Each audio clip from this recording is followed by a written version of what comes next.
I arrived a few minutes ahead of Lizette, my wife of 5 years. The wait for the reservation gadget to buzz in my hand took only a few minutes. There were plenty of tables available, but I think they were understaffed. Lizette texted that she had a few more spreadsheets to finish, but she was on her way. We met at a fraternity party and married shortly after graduation. We both survived the challenges of the pandemic. Although I had my hours cut back, plans to have children were put on hold until this madness was over. After placing my drink order, I perused the menu. Why, I don't know. Since I always order the same thing as I sat there, I heard a man's voice. Spencer. Although the couple seated in the next booth seemed familiar, I didn't immediately orient myself. I felt awkward, extending my hand for a handshake, and he obviously understood my predicament. James Borden and my wife Sharon Boring in Waters. Of course, my apologies out of context, I just couldn't remember you. And I shook his hand, and also gently shook the woman's hand. It's not a problem, I doubt we've met more than a few times. Are you here alone temporarily? I'm waiting for Lizette. She just texted that she has some more spreadsheets to finish. But she's on her way, you're keeping her pretty busy. Well, if you're on a romantic date, we can bow out, as I'm sure sitting next to the owner of the company she works for might disrupt the romance. No, please stay tonight. It was my turn to cook and I didn't have time. So on nights like this, we eat dinner out of the house. My wife and I can cross over if you're having a romantic evening. Sharon sat down at the table. I don't think so. They're very few and they don't happen very often, do they, darling? Now, it was James's turn to grimace as he calmly replied, This is neither the time nor the place, darling. There's Lizette. Lizette looked shocked. Mr. Borden, are you here? My wife and I are dining here. I could ask you the same question.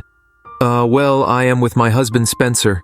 You remember the Bordens, James and Sharon. Hi. Sharon, I apologize for my manners, I confirmed. Yes, we're in touch, let's face, and eyes contorted in a way I'd never seen before.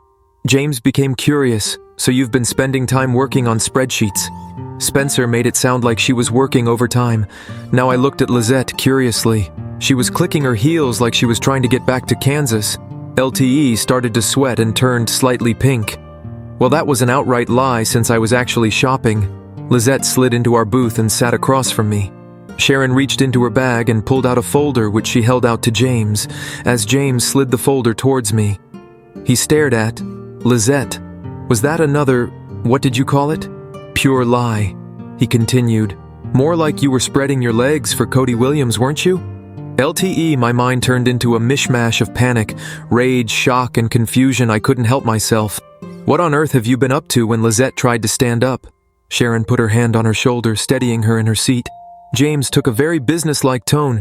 Cody works as a designer. He, like your wife, is already unemployed. I apologize, Spencer, for taking this out on you. The file in your hands is a private investigator's report, including photos taken an hour ago. Sharon and I learned from him that this is where you were planning to meet for dinner tonight.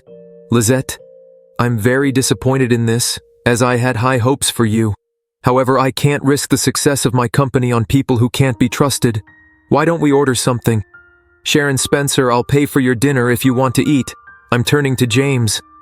Thanks, but I think I've lost my appetite. I've been throwing up. Lizette's face contorted even more as she fought back tears. She spoke in a shaky voice. I'm sorry, Spencer. I was stupid. An absolute idiot. Mr. Borden, I understand your position. Spencer, can we go home now? Lizette, I think I'm going to stay at the motel tonight and go over this report. If it's as bad as it looks, I'm moving out.